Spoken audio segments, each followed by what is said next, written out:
Would you help someone being attacked? Have you ever said to yourself, damn, I wish I was there. I would have helped them. The city of New York, Boricua from the Bronx.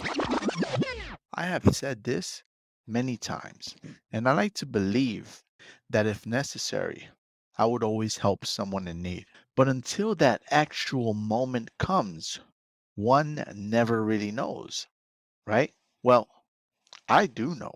I have actually helped people in the past who were in need of help, and I am always prepared to do so again.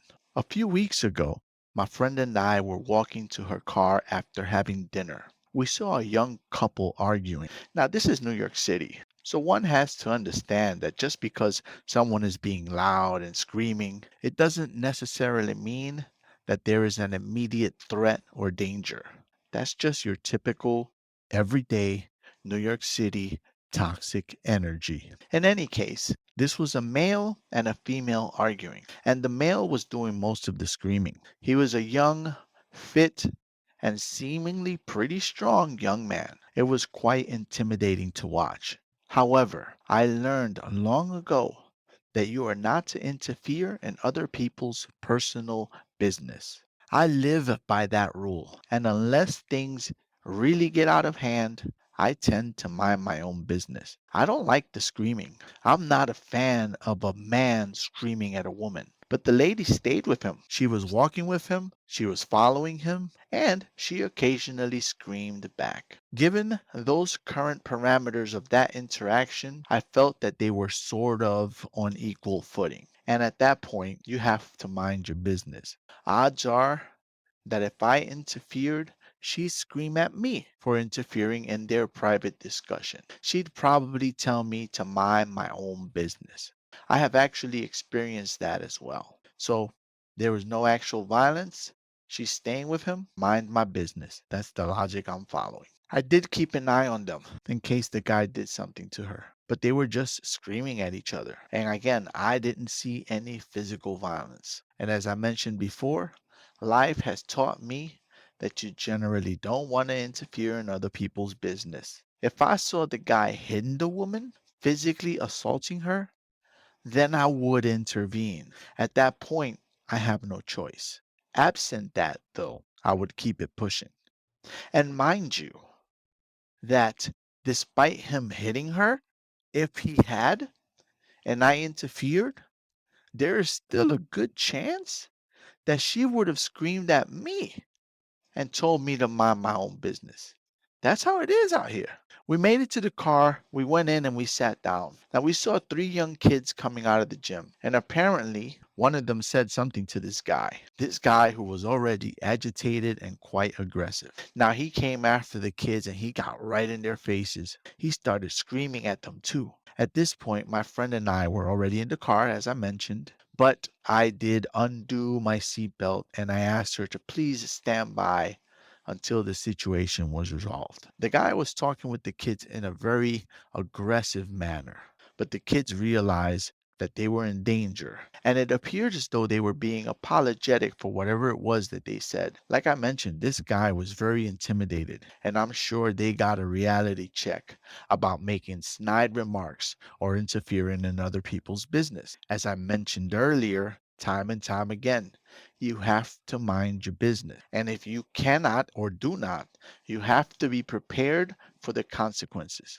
The guy's girlfriend looked in my direction a few times. Initially, she was trying to smile, but I could tell that she was very embarrassed. Then she realized that my friend and I were watching the entire thing unfold. She saw that we were waiting. I'm not sure if she realized that I was intentionally sticking around to make sure that her very scary boyfriend didn't hurt her or those smaller, younger guys. There were three of them, but this dude was much bigger than all of them. I am not sure if she caught on that we were just waiting to make sure nothing crazy happened, or if we were nosy, or if we were just sitting there for some other reason. I don't know. But she knew we were there and she looked at me with embarrassment in her face due to what was happening. By the end of it all, after we sat for a while, the guys and the angry man were shaking hands.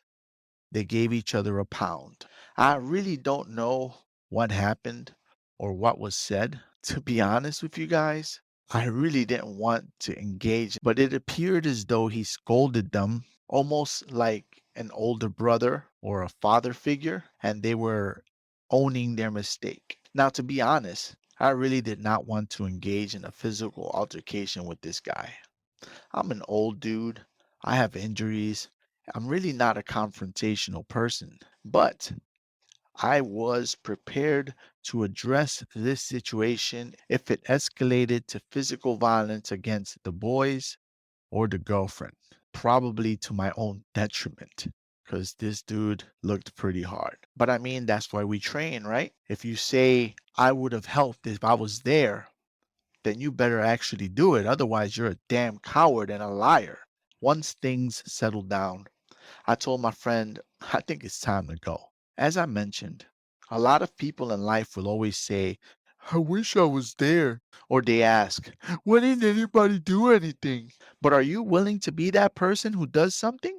Even if you fear for your safety, the possible consequences, you might get your butt whooped. Would you step up and help those in need? I am not an overly aggressive or brave or heroic person, but I wouldn't stand around as a woman is beat. I would step in and help with my fear for a ass whooping and all. I've done it in the past, sometimes to my detriment, because as I mentioned, the woman has actually attacked me because I was hurting her man, but I have done it. Are you one of those people who talks, I wish I was there and wouldn't?